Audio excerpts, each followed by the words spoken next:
the Department of Library and Information Science at Catholic University of America, inaugurated a dedicated lecture series on social justice named after Sister Thea Bowman in spring 2019. Sister Thea Bowman earned an MA and PhD in English from Catholic University, and she believed that through communication and understanding of other cultures and ethnicities, racial injustice could be minimized. So today, it is my great pleasure to introduce Dr. Nicole Cooke for today's lecture. Dr. Cooke is the Augusta Baker Endowed Chair and an Associate Professor at the University of South Carolina. Her research and teaching interests include human information behavior, critical cultural information studies, and diversity and social justice and librarianship. She was the 2019 Alice Excellence in Teaching Award recipient, and she has edited and authored several books, including Information Services to Diverse Populations and Fake News and Alternative Facts Information Literacy in a Post-Truth Era. Dr. Cooke will talk on decolonizing LIS, activating social justice today. So without further ado, please welcome Dr. Nicole Cooke. Good evening, everyone. Thank you, Dr. Sin and Paige and Dr. Renata Chancellor and the whole team at Catholic for inviting me to deliver this talk. It is a great honor and privilege. So I'm going to talk about, I've actually renamed it and I'll tell you why in a few minutes, Re-Envisioning LIS, Activating Social Justice. Next slide, please. Before we get started, I do want to provide a land acknowledgement that we are on the land of our Indigenous brothers and sisters, and we are certainly standing on their shoulders and the shoulders of our trailblazers in library and information science, two of whom I will mention this evening. Next slide, please. So as Dr. Sin mentioned, I am very fortunate to be the Augusta Baker Endowed Chair at the University of South Carolina. And I would be remiss if I didn't mention her when I do talks, particularly a talk such as the Sister Thea Bowman lecture. So Augusta Baker was an author. She was an educator, she was a mentor, she was a storyteller, and she was a trailblazer for Black librarianship. And what really just really warmed my heart is that she has so much in common with Sister Thea. So it was really wonderful to be able to bring Sister Thea into this work that I do in the name of Augusta Baker. Sister Thea was also an author, educator, mentor, storyteller, and she was a trailblazer for the Catholic Church. Next slide, please. So I just want to begin and end tonight's talk that is in honor of Sister Thea with a little bit about her. I think that her work and the qualities that she brought to through her spirit in her work is so applicable to social justice and so applicable to what we do in library and information science. Sister Thea worked for racial justice, inclusion, and cultural celebration. Again, she was a trailblazer in the church, and she is quoted as saying, "The majority of priests, religion, and lay ministers who serve the Black community, and many of those who attempt to serve among us, do not feel an obligation to learn or understand Black history or spirituality or culture or life, Black tradition or ritual. They work for the people, but they have not learned to share life and love and laughter with those people. They somehow insinuate themselves from the real lives of these people because they don't feel comfortable with Black people." She was often quoted as telling the higher ups in the Catholic Church that if we're going to serve Black people, and I would assume other marginalized communities, other communities of color, that these communities need to be consulted and included. right? You shouldn't be making decisions for these communities that you really aren't even a part of. Sister Thea was courageous, prophetic, and playful. She gently but firmly reminded the bishops that the best preaching doesn't necessarily happen in the Sunday pulpit, but rather in the home and in the homeless shelter and in celebration not only of the Eucharist, but in family, education, culture, all of the places from which we come to our faith. She proclaimed a church in which all people can share the uniqueness of their gifts. Sister Thea spoke to them about inclusion of all God's children at the table and about empowerment, not power. She said, go into a room and look around and see who's missing and call them in. Her urgent message to them was that we as a church must listen to the voices of the poor and uneducated, and that is their role as leaders and teachers to show us the way. So I think as library and information science professionals, we really could very much take these quotes from Sister Thea, and instead of mentioning the church, we could just insert libraries and information organizations.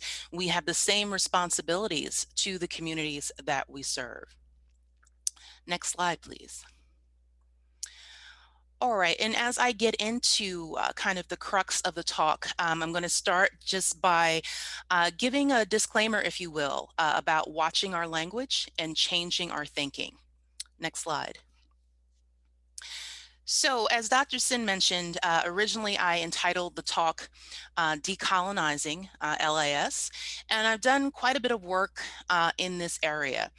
And decolonization refers to an interrogation of how European American thought, knowledge, and power structures dominate our present society, and how this thought and knowledge system undergirds indigenous peoples' loss of land and sovereignty.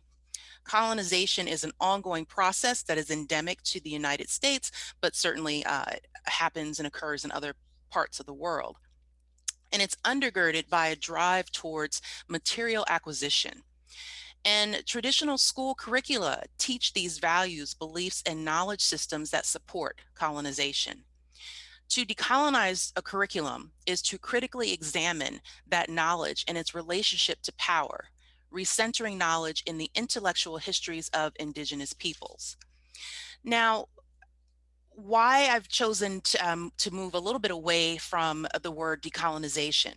Now, I certainly love the premise of decolonization, this idea of incorporating diverse and marginalized voices and moving away, not erasing, but adding to the traditional canon. And a canon can be in library and information science, it can be in any discipline. But in the United States, we value Western culture, right? And so we value whiteness, we value maleness, we value heterosexuality, we value affluence, we value physical and mental ability, and we value a lot of things. And so when anyone deviates from the norm, if you will, they tend to be othered, right? So certainly we need to think about our profession.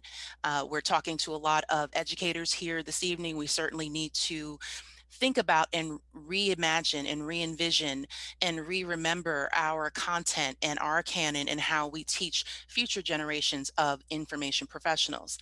Now, again, the reason that I'm moving away from decolonize in decolonization is lately I've seen a lot of comments and articles and think pieces and things of that nature where I don't think people are really understanding what decolonization is. And so it's becoming, the term is becoming a little bit separated from the actual meaning. And the term is becoming muddied, just as diversity and social justice. They're used as buzzwords instead of really indicating the premise and the goal of decolonization. So with that said, I highly recommend this article by Dr. Yvette de Chavez, who talks about decolonizing that syllabus. But tonight I'm going to talk, just switch that word out, and I'm going to talk about revisioning. Now, I had thought about the word reimagining, but that could sometimes give the impression that we might just make things up as we go along. right? And so if we are reimagining our profession and our curricula, we can't just make it up, right? We do have to have some purpose and forethought in that area. Re-remembering comes out of different novels and the English discipline in different places. And that assumes we're all starting from the same understanding or experiences that accept and honor the validity of different ways of knowing. I'm not sure we're there yet, right? So I didn't want to use re-remembering. So re-envisioning also conveys leadership to decenter a single knowledge system in the academy. And that's really what I would like to go for and what I would like to encourage all of us to think about as we're thinking about how to become and maintain our status as social justice advocates and hopefully accomplices. Next slide. So I thought that this tweet really kind of summed it up, right? So we talked a little bit about the importance of language, particularly when we're doing this diversity, equity, inclusion, and social justice work.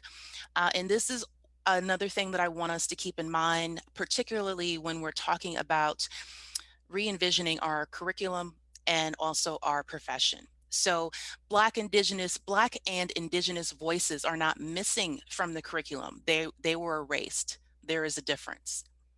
Okay, so when we are re-envisioning, we need to purposely bring these missing voices, these erased voices, back into the forefront, right? So again, this is not about erasing the canon. It's about adding to the canon and being representative of the communities that we serve, being representative of the students that we teach, being representative for the Black, Brown, and BIPOC folks that are in the profession.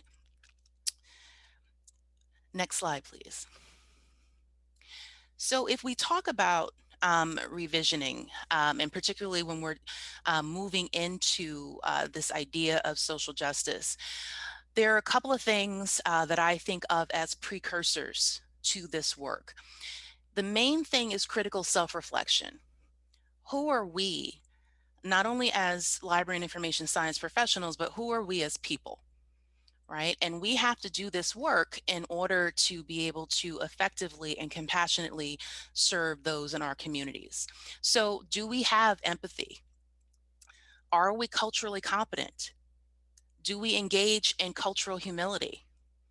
Do we have a good sense or a knowledge of racial literacy, right? And this is not a comprehensive list. These are just some of the ways that we need to critically self-reflect and do that internal work before we can move into social justice, right? Because social justice is action, and we have to have some basis from which to act. All right, so I'm going to talk a little bit about cultural competence and also cultural humility in the next couple of slides. And just to mention at the bottom of that slide, we have culturally responsive pedagogy. We have feminist pedagogy. We have anti-racist pedagogy. Again, just a few of the types of pedagogies that we should be thinking about if we are really employing a social justice and equity, diversity, and inclusion lens in our teaching and in our practice as library professionals. So our communities are increasingly pluralistic and intersectional, yet these community members are often still considered others and are not served in the manner in which they deserve, with staff and resources that look like them and represent their experiences and information needs. Additionally, libraries are organized and structured mainly by middle-class professionals who have also absorbed the norms of their profession and their class. Again, those Western norms. So this can result in feelings of exclusion on the part of diverse individuals and groups, and a subsequent unwillingness to use the library and its resources, even if they're vitally needed. No one wants to feel unwanted or embarrassed. Diversity, equity, inclusion, and social justice are not a trend. They are imperatives. And services and collections to diverse and marginalized population should be at the forefront of the library's priority and also the priority of our profession. So let's talk a little bit about some of these precursors. Next slide, please. So cultural competence. So, I could talk to you for a couple of hours about cultural competence. And I will show you a slide and walk you through the steps in just a moment. But again, when we're talking about cultural competence, we're also talking about intersectionality. We're talking about privilege and oppression, and we're talking about how oppressions can interlock, right? So, as a Black woman, I could have particular privileges that might be different than what a white woman would have, right? But we might share the same oppression because of our gender, right? So, we have to think about our privileges and disadvantages. There are many parts of my identity that give me great privilege. There are also some that create disadvantages, and these privileges and disadvantages can change, right, from situation to situation, from day to day, from place to place. So we need to be really cognizant of intersectionality, of our privileges and our oppressions, and we need to have empathy for others who may have the same privileges and oppressions, or maybe have different privileges and oppressions. And how do we work together with these things? So, intellectual humility, similar to cultural humility, are we willing to acknowledge the fact that we all have room to grow and change and expand? So, if we're going to do this social justice work, we have to make that acknowledgement that there are things that can be improved. There are things that can be changed. There are marginalized and underrepresented and diverse populations that are really suffering, right? So we have to acknowledge that in order to be able to work towards changing it. And just as a particular point, because of the nature of the work that we do, one of the things that we need to be really thinking about when we're talking about social justice in our profession is talking about the lack of diversity in the profession. All right. So again, we could have, another couple hours talking about that. But we are in a profession, library and information science, that is over 80% white and female. And it has historically been that way.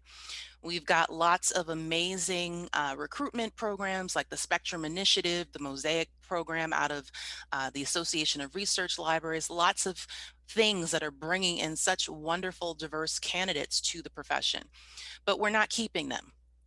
Right. So if we follow the statistics and the information and the data over decades, we might be making a 1 or 2% increase in the amount of diversity in our field. So that really points to having a retention problem, right? So there are lots of reasons we have retention issues.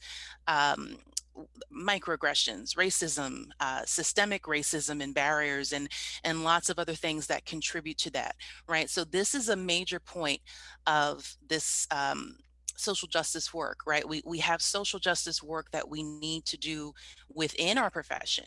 So we need to clean house, if you will, and in addition to the work that we need to be doing to better our communities. Next slide, please. So, if we're talking a little bit about cultural competence, this is how I perceive and represent cultural competence. So, cultural competence is a concept that came out of the applied health sciences. So, counseling, nursing, medicine, social workers, these are folks who work directly with the public. And they're often working with people who are different from them, much like what we do in library and information science. And so, when we're talking about cultural competence, there are a couple of different models, but they all represent a spectrum or continuum, right? So the one that I have been working with for several years now takes the spectrum from this idea of cultural destructiveness, and you can see that in the top right, and it will take us all the way to cultural proficiency, which you can see at the top left. Now, when I first started doing this work and talking about cultural competence, it was a little harder to find examples of cultural destructiveness. So, this is like active hate, and this is active destruction of groups or individuals that are different from you. And now, unfortunately, in the last few years, it is relatively easy. To find examples of this. So we've got hate groups and we've got folks being bullied online and doxxed and trolled, and really just based on skin color and uh, religious differences and things of that nature. So that it would be cultural destructiveness. I am actively trying to destroy you and what makes you different. If we move to cultural incapacity, you still don't like those who are different from you, but you're not actively trying to destroy or harm. All right, so there is a little bit of a difference there, but we certainly don't want to be there in that place either. The next one is cultural blindness. All right, so this is essentially, I don't see color, right? And it's kind of that faux neutral place, if you will. It looks good on paper, but it really doesn't. It doesn't do the good that I think it was intended to do. If you say to me that I don't see color, my first reaction as a visible minority, as someone with brown skin, I'm going to say to you, well, then that means you are purposely ignoring a very large and important part of my identity. Right? Of course, you can see color. We can all see color. But this idea, this phrasing of saying "I don't see color," is essentially a cop out, right? If I'm going to be honest with you, it's an easy way to avoid those harder conversations, because we do need to see color. We of course see color because we see the differences that exist between ourselves and others. So we want to, move ourselves and certainly those that we're working with out of this kind of color blindness, this faux neutrality type of stance, right? If you are in this area of cultural blindness, you're not going to be able to do social justice work. All right, if we move on to pre-competence, this is, I know that there are people that are in groups that are different from me, and I acknowledge that and I accept that, right? But that's it, right? You don't know what to do with that. When you get to competence, this is when you're starting to move into action, right? I know that there are people that are different from me, and I celebrate that. And now I'm starting to figure out how to work with this and how to celebrate those differences. And for our context, how might I bring this knowledge and this new knowledge and awareness into the library, into our services, collections, etc., our practice. And then finally is cultural proficiency. And it's really this idea of you've got it, right? And you are doing the good work with the knowledge and awareness and self work that you have done. I will say that I don't actually like the word proficiency because it implies that you can just check a box, right? So I'm culturally proficient. I'm good now, right? I don't have to do any other work, and that is the furthest thing from the reality here. Cultural competence, along with social justice work, these are ongoing, very dynamic processes, right? So you can become culturally competent, but it doesn't mean that you will remain culturally competent.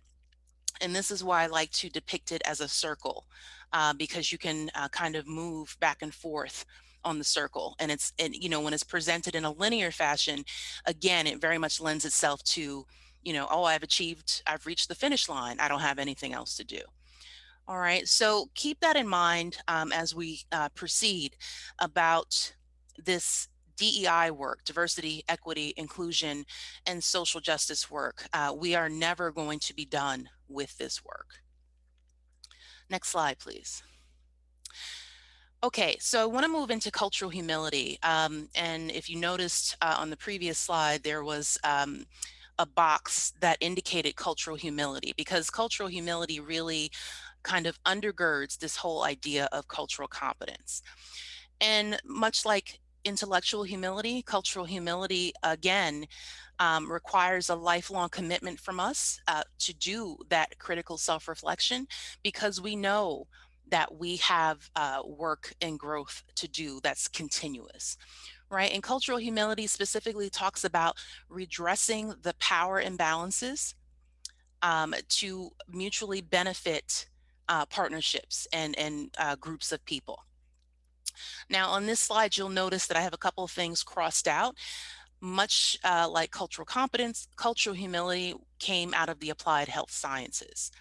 And so, just like I mentioned, some of the words of Sister Thea earlier, we can just take out church, or in this case, we can just take out patient physician and very easily insert patron librarian or library or information profession to really see how these concepts are so applicable to the work that we do in LIS.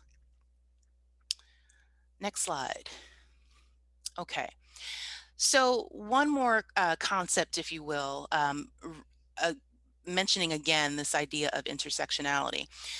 Intersectionality, again, talking about the interlocking oppressions of people. So this was coined by Dr. Kimberly Crenshaw, who is a legal scholar. And when she was originally talking about this concept, she was talking about an African American woman who worked at an automobile factory, and she was dismissed from her job, and then she consequently sued. And so in the course of this case, they were talking about the different uh, disadvantages that she had in this job. And so, as I mentioned earlier, she had very similar experiences to white women that worked in the auto factory, but she had additional disadvantages because of her actual skin color. Right. So this is where the base of intersectionality is coming from.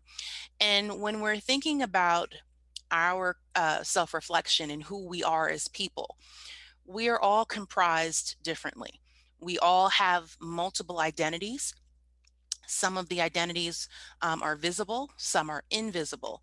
Some we may have conflict about. Some we may be proud and, talk about a lot, but there could also be identities that you might not know anything about, right? Because they're, again, invisible, and it's not something that perhaps we talk about, or maybe it's in conflict with our community, our job, et cetera, et cetera.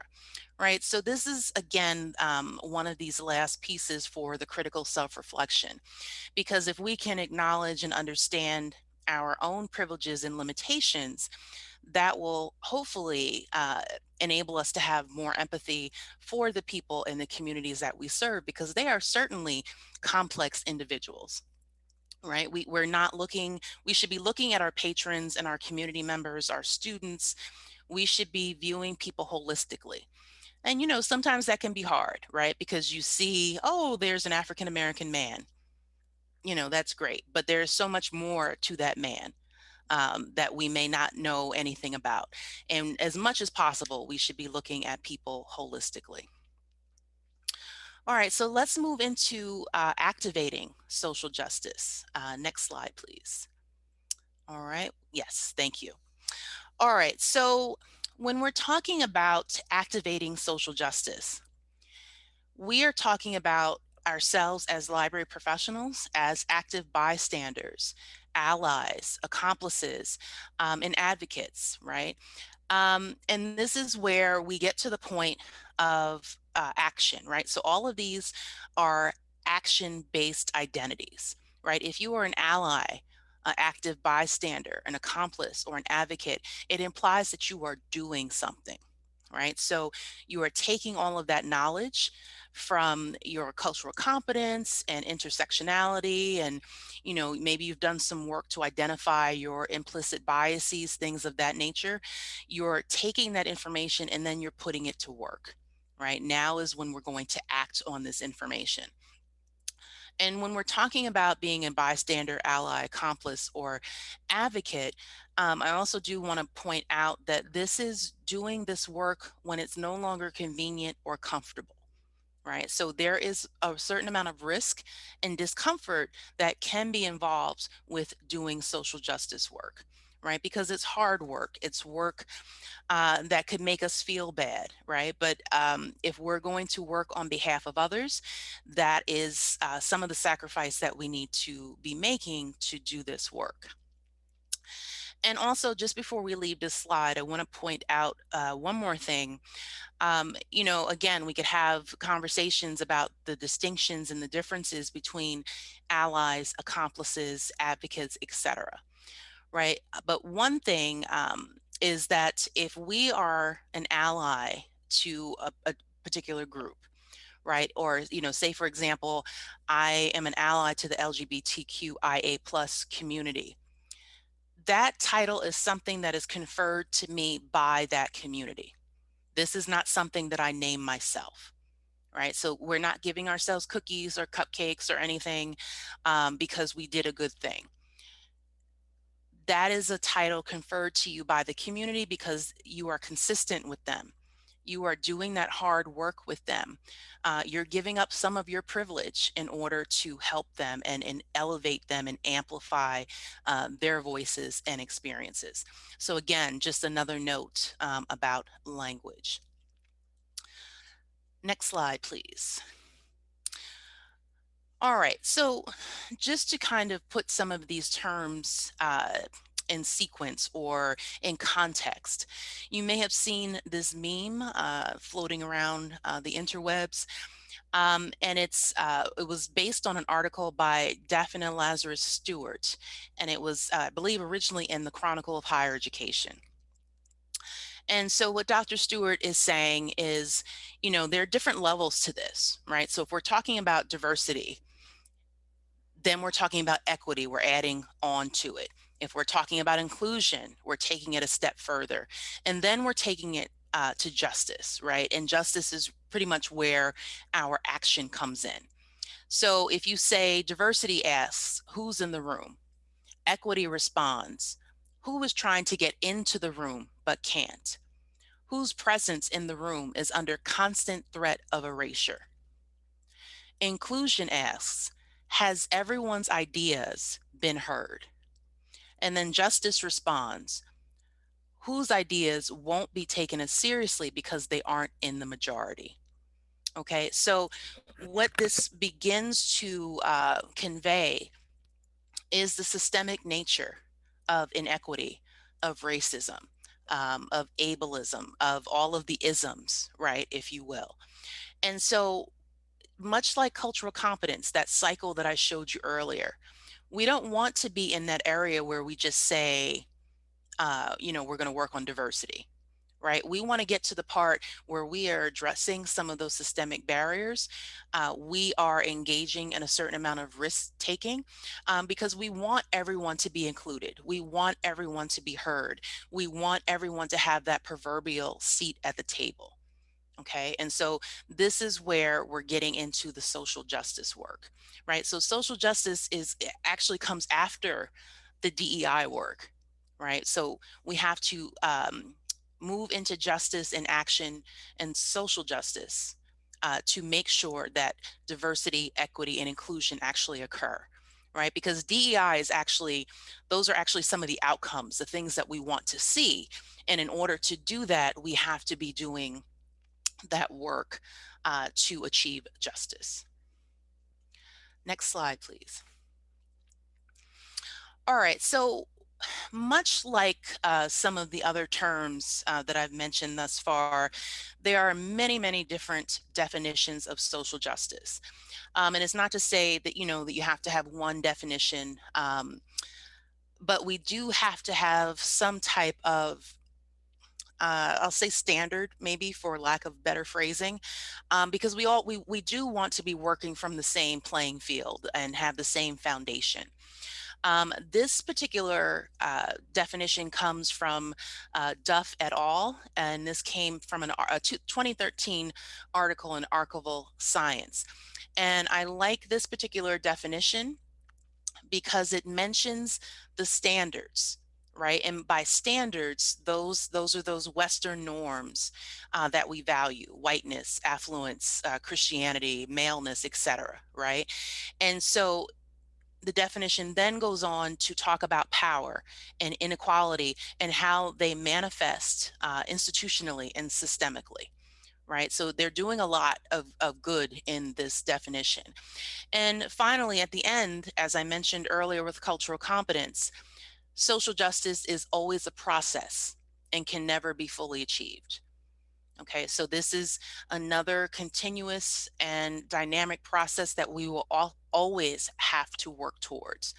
And we'll have to work towards and additional levels of social justice, and we'll have to work to maintain what we may have already achieved. Okay, so social justice can happen on multiple levels. All right, and so again, it's a continuous process, but it's also a very fluid process. And so if we're talking about social justice on the micro level, that is the critical self-reflection work that I've been mentioning to you this evening. So, taking the Harvard implicit bias test, um, working on your levels of cultural competence, engaging in cultural humility and intellectual humility. That's micro work, right? Thinking about your different identities and how you have privileges and disadvantages. That's all micro level internal work. We have the meso level. So this is engaging with your students, your community members, whoever that you happen to be working with. This is working with those communities, celebrating those communities, co-producing learning and knowledge with those communities, right? And this is where some of these pedagogies come in: culturally responsive pedagogy, feminist pedagogy, etc. That's where some of this work comes in. And then at the macro level, this is you working in the larger community, and you're working to eradicate these systemic inequities. Now, again, very fluid, right? You could do all three of these in a day, right? It just depends on what you're doing, where you are, and what your circumstances are. So I never want anyone to think that these are so static, that you might feel like you're always going to be on the micro level. No, you'll be on all three of those levels, and you might not even necessarily be cognizant that you're moving in and out of them. So just to emphasize that this work happens in different places and on multiple levels. Next slide. Yes. All right. So to kind of reinforce that point, and just say that there is no one right way to engage in social justice work. All right. Um, you know, when we started having a lot of boycotts and a lot of demonstrations and things of that nature, people can feel not only left out, but feel like they're not doing social justice work in the right way. There are people that cannot demonstrate or protest in the street, perhaps for health reasons, or perhaps because they're visible minorities and they're afraid that they're going to get arrested and abused in jail, right? So there's always different reasons why people can't do different things. So again, there is no one right way. We need to find the ways to do that work, to do this social justice work, um, that allow us to remain true to ourselves, right? Because if we're doing something that is just so uncomfortable and so foreign to us, we're not going to do the work, right? So we have to find a way that meshes with who we are as people to do that work. So that means that you can, donate. Donate money or resources. You could run for elected office, right? Different people have different ways.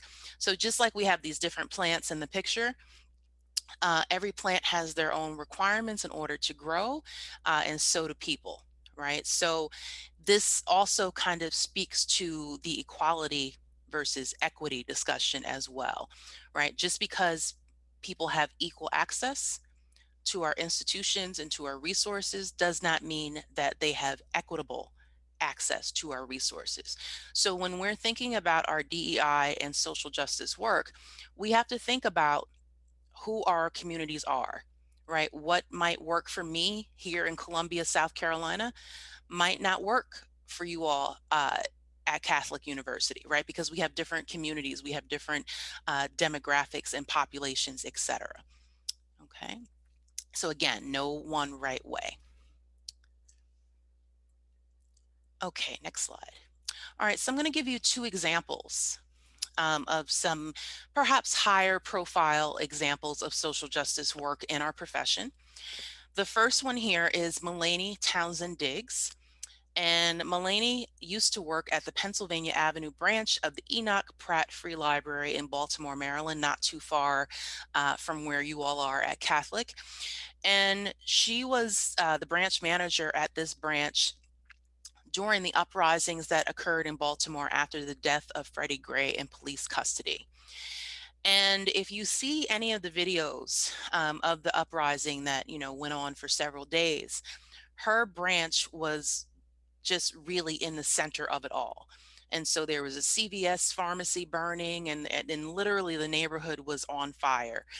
And she kept her branch open temporarily, and she was able to keep many of her community members safe. She was able to bring some people in off the street who didn't have any place to go. And they did eventually lock the front door.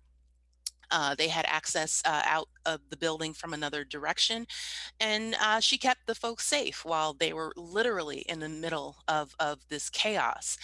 And she justly and rightly deserved a lot of praise and coverage for handling this extraordinary event with grace and love. But what I really love about Mulaney is when they said to her, we didn't know libraries did this. We didn't know, that, the library could be a safe haven, literally, right? And her response was, "This is what I do. I take care of my community."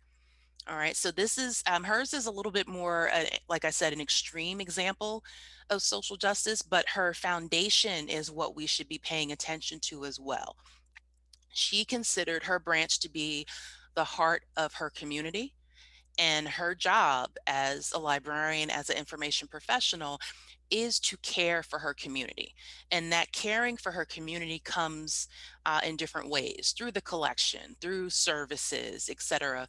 But also, when it comes to physically keeping folks safe, she considered that part of her job.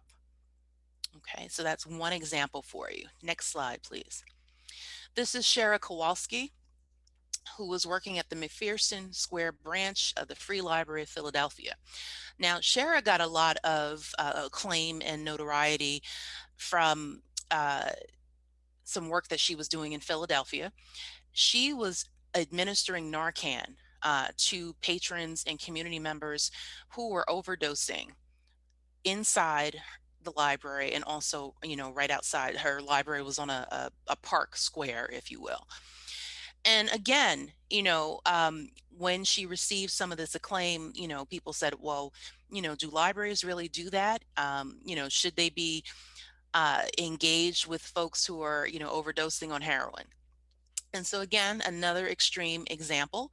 But she has been quoted again as saying, "This is what I do. This is how I care for my community." And again, as I mentioned earlier, there is no one right way, right? So I'm certainly not suggesting that we all run right out and get trained on how to administer Narcan, right? Because there are some people that are not comfortable with that, that don't want to do that, and you shouldn't have to do that, right? The point is that she has a personal interest in helping her community in this way, and that is her way of amplifying and taking care of her community. All right, so two rather extreme examples, but again, the foundation is the same. And these are some of the stories that we should be telling when we do this social justice work. So we can control the narrative of our profession, that we are certainly so much more than just checking out books. Okay. Yes, thank you. All right, so I'm going to leave you with another definition of social justice. All right, I do really appreciate this definition as well, because it reminds us about the cultural humility and intellectual humility about how we have to educate ourselves continuously. It explicitly mentions the idea that we have to take action to change the status quo, right? It's not going to change itself. Social justice is about giving voice to communities who have been forced into silence. Social justice is about equity and equal access. All right. And then social justice is about destroying systematic marginalization and privilege. All right. So, not easy work, just very much, action based, and requires it requires work from us that perhaps we didn't anticipate, right? You know, sometimes we think, okay, well, we can participate in the food drive, or we can volunteer at the food pantry, or, you know, whatever it is. And that might be, you know, easy, right? And I use that in scare quotes. But sometimes if we're going to really think about destroying systematic marginalization and privilege, we have to dig deeper. And as I mentioned earlier, that could involve some risk, that could involve some discomfort, right? But that's the work that's going to be required. All right, next slide, please. All right, so I just want to leave you with some questions, right? Because again, this is about action. What kind of groups would you like to serve in your institution and in your community that you may not already be serving? Right? So you've got a lot of folks coming into your libraries, but you may have just as many people not coming into your library, and you may not know why, right? So who's missing from your organization? What kinds of services do you see lacking in your organization and in your community? And how can you change that? How will you develop or improve your own social justice advocacy? Along those lines, what steps do you need to take to reach the places that you want to be?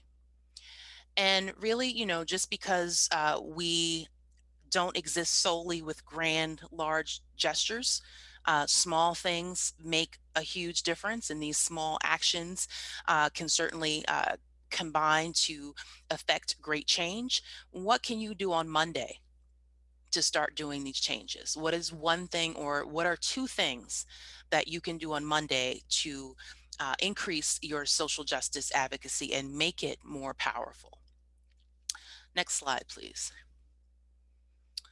All right, a friend of mine took this picture. I love it because I think it just kind of sums up everything. Are you helping, or are you hurting? Right, and we do have to ask ourselves that question when we're doing this work. Last slide, please. I do want to conclude and bring it full circle back to the wonderful Sister Thea, for whom this lecture is named. Sister Thea had a spirit of optimism and acceptance. She wanted people to know that they were not alone in their fears and concerns. She was a colorful and powerful spirit. Sister Thea taught us that we must learn to welcome our pains and our struggles as teachers who can lead and guide us to the freedom that comes from being our true selves. She often would say, if every day I commit myself to do what I can do, then I can help to change the world. So with that, I challenge you all in the audience, and thank you so much for spending some time this evening. I challenge us all to commit ourselves every day to do what we can, and then we also can help change the world. So thank you so much for your time. It has been, again, an honor and a pleasure to give this talk in honor of Sister Thea. Thank you, Dr. Cooke, for wonderful presentation.